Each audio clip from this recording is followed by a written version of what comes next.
testimony of the witnesses. Thank you. Thank you. I would make two brief observations.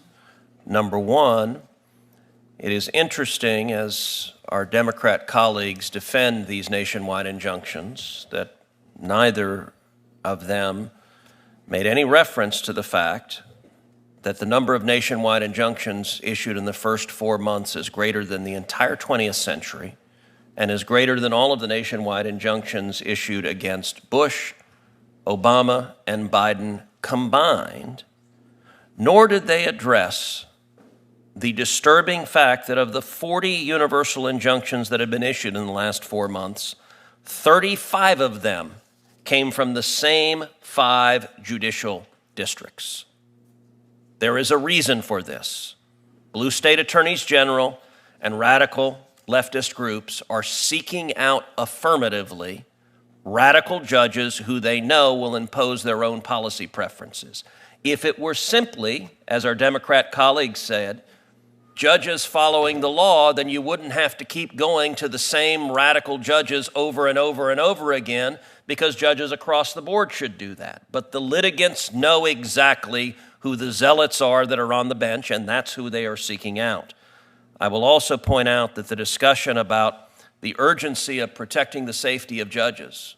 Listen, I agree. We should protect the safety of every federal judge, but it is interesting because my Democrat colleagues were utterly silent during 4 years of the Biden administration when you had violent mobs outside the homes of Supreme Court justices unhappy with the Supreme Court's ruling in Dobbs, and the Biden Justice Department refused to enforce federal law and protect the justices. And my Democrat colleagues were perfectly happy with Supreme Court justices being threatened if they disliked the rulings that were coming from the Supreme Court justices. Unlike my colleagues, I believe we should protect judges regardless of whether I agree with them or not. We should protect their safety. And every time you hear a Democrat senator talk about protecting judges from acts of violence, you ought to ask them, why did they not have a word to say about the Biden Justice Department allowing mobs to threaten the families and children of Supreme Court justices night after night after night while Biden's Attorney General refused to follow the law? And with that, I'll recognize the ranking member of the full committee, Senator Durbin. Thank you, Senator Cruz. They asked Winston Churchill after World War II how he thought history would treat him and his conduct of the war. He said, "I'm not worried about it because I plan on writing that history," which he did. Today we see an example of written history, revisionist history from the chairman with the statement that he just made about concern over the safety of federal judges. I cannot remember a single instance of what he just described, not one, when there were protests and demonstrations before the homes of judges, regardless of who appointed them, Republican or Democrat. Our feeling was they're all entitled to a guarantee of safety to the best of our ability. And that's what I did as chairman of this committee, and I hope that I believe I spoke for the Democrats in that approach. The title of this hearing says a lot. In full, the supposedly least dangerous branch, District Judge versus Trump. The idea being pushed by my Republican colleagues is not only that judicial branch and district judges are dangerous, but they are dangerous for the plain and simple reason that some judges have had the audacity to rule against President Trump. When the chairman from Texas starts talking about the number of times there's been ruling by the court, I have 3 words for him: flood the zone. Flood the zone. When Steve Bannon was asked, what's the policy, what's the strategy of the new Trump administration, we're going to flood the zone, and they did. More executive orders issued by this president in the beginning of his presidency than any president in history, leading to more court challenges than any president in history. It seems pretty logical to me. By framing the hearing as they have, my Republican colleagues have shown their hand. This hearing is not really about policy or legal issues.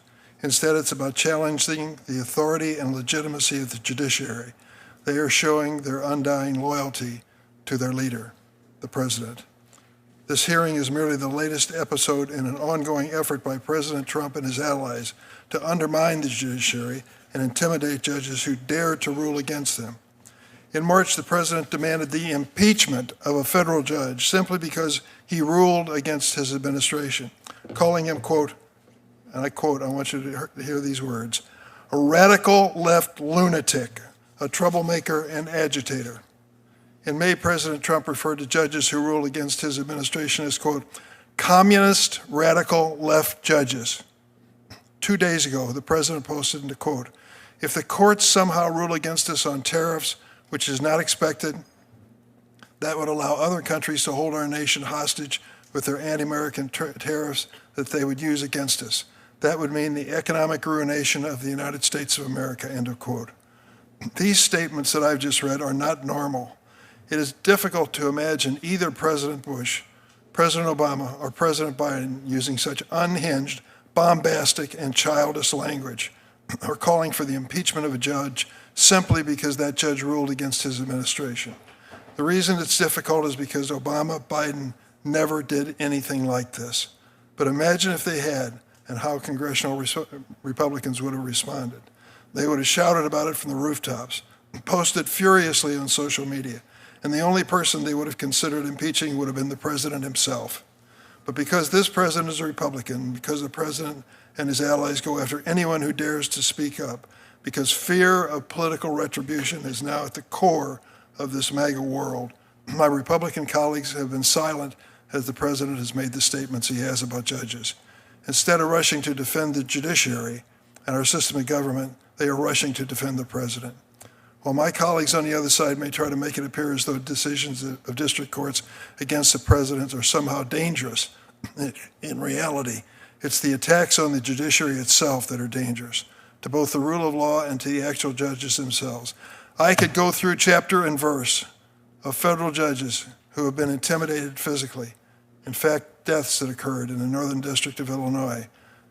One of my judges, she's now retired, lost her husband and her mother to a litigant who attacked her in her home. It's serious. I don't think it's a mere coincidence that this spike in violence against judges coincided with increasingly harsh rhetoric against the same judges and the president's personal call for the impeachment of a federal judge on March 18th.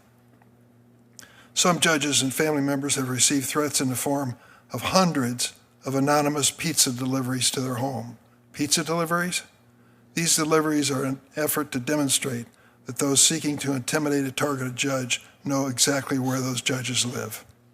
Nearly a month ago, I sent a letter to the Attorney General Bondi and FBI Director Patel, asking them to investigate this effort with the pizza deliveries and other threats against federal judges, and to provide information on steps they're taking to protect those judges and their families.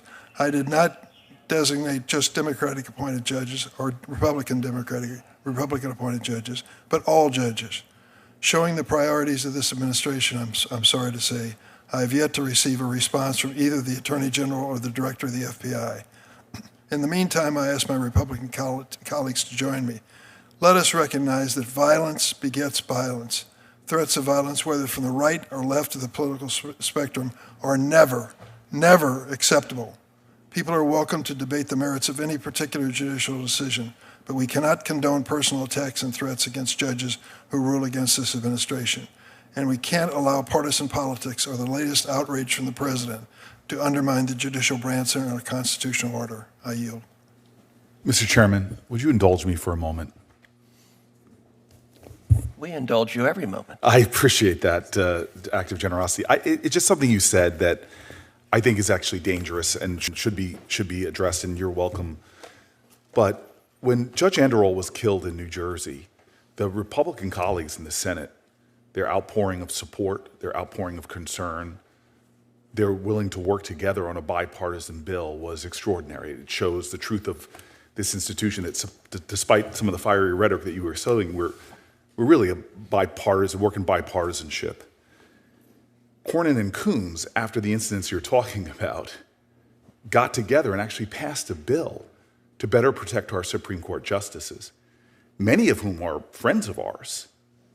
You know, Gorsuch and I disagree on a lot of stuff. I knew his wife before he did. We studied together at Oxford. This implication that there was silence when there were threats on their people's houses is absolutely absurd. I remember the rhetoric and the comments, the concern from Coons. I actually distinctly remember you, Chairman, on more than once condemning those attacks on Republican-appointed jurists. To say things like that feeds just the partisanship in this institution and feeds the fiery rhetoric. And it's just plain not true. It's just plain not true. And I think you know that, but we can pull from the record from my colleagues in real time, literally days afterwards, condemning it. There's a lot of substantive things to say here, but to think that the lack of humanity when people's homes are being threatened was not in existence, I think that's unfair and really concerns me that you would say that in the way that you did. Well, I thank my colleague from New Jersey. I will note, as John Adams observed, that facts are stubborn things.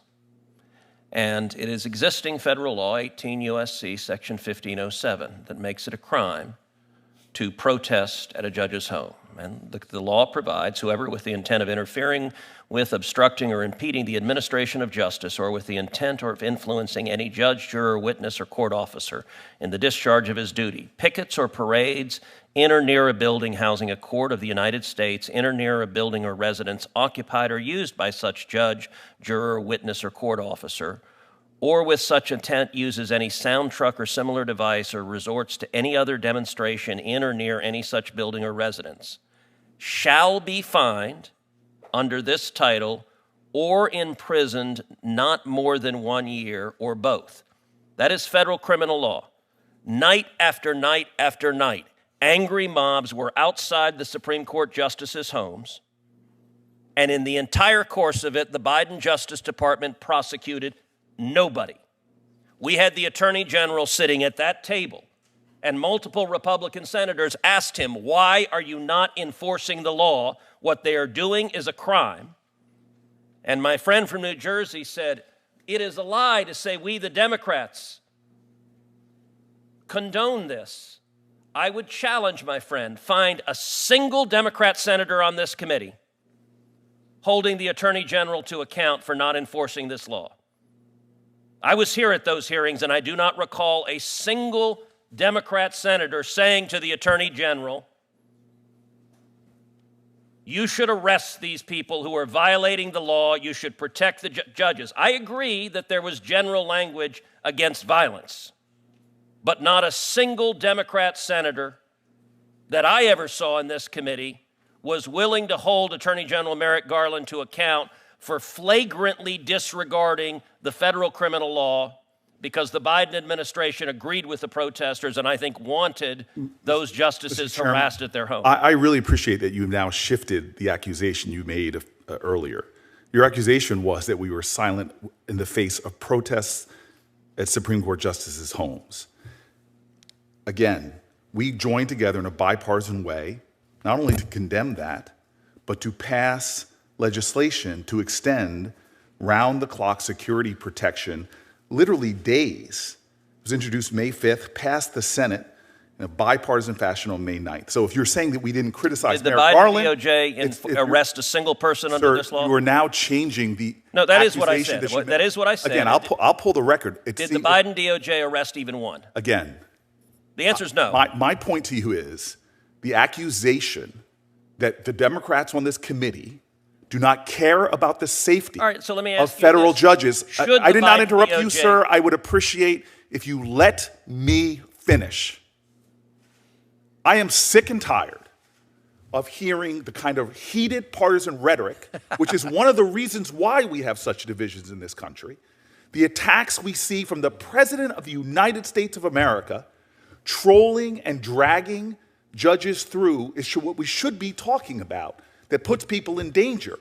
I'm simply taking issue with the claim that you made at the top that people on the Democratic side of the aisle do not care about the safety and the security of judges and said nothing. You said we were silent after people's houses were protested. That is a patent lie, sir. We were not silent. We took action. We've joined in a bipartisan way to protect those judges, as was done in a bipartisan way to protect a New Jersey judge after their horrific attack at their home. So I see you now trying to shift the debate to whether we talk to an attorney general. I'm simply taking issue with this accusation that somehow we Democrats are so bad because we don't call out threats to our judicial colleagues. And that is wrong. You could change the argument now that you want, but what you said was patently not true and was, in fact, a patent lie. So I do enjoy the fact that my colleague from New Jersey raises his voice and says it's a patent lie and says he's doing so in defense of lowering the rhetoric. There is some irony to doing those two together. I'll point out that in the entire course of those remarks, Senator Booker did not dispute the central point I made, which is the Biden Justice Department arrested 0 people, prosecuted 0 people, for violating the criminal law, and every Democrat senator on this committee was silent about it. And this was an ongoing pattern for months. And I would note also that the senator from New Jersey clutched his pearls about language threatening judges, and yet I do not recall a single Democrat senator of this committee saying a word when Chuck Schumer went to the steps of the Supreme Court and threatened the safety of the Supreme Court justices by name, Gorsuch and Kavanaugh, and he said, "You have unleashed the whirlwind and you will pay the price." And not a single Democrat senator had a word to say about this. And so their outrage is selective. And I will give my colleague from New Jersey a chance to just answer a simple yes-no question. Should the Biden Justice Department have enforced the criminal law against protesting at a justice's home? Yes or no? So the rank hypocrisy of Chuck Schumer apologizing the next day and you holding that standard for him and not for your president, who you actually rightfully described when you were running against him in a primary. I would love to run those tapes of how you perfectly talked about the danger of our president and his rhetoric. But now you are failing, in fact, blind to the very things you're accusing Chuck Schumer of. I don't think Donald Trump would know an apology if it hit him in the head. Never has said apologizing. So again, you are very, very, sir, very, very deep into the waters of hypocrisy in your criticisms of Chuck Schumer. So let the record reflect that Spartacus did not answer the question and did not tell us whether the criminal law should be enforced, because he knows the answer is yes, and he knows that the Biden Department of Justice was being wildly political and partisan in refusing to enforce the law because they disagreed with the Supreme Court justices' rulings. I have also, in addition to Senator Durbin, who's given his opening statement, I have a written opening statement from Chairman Grassley. Without objection, that written statement is entered into the record, and I will now briefly introduce our distinguished witnesses. We have 3. Our first witness is Professor Josh Blackman, who holds the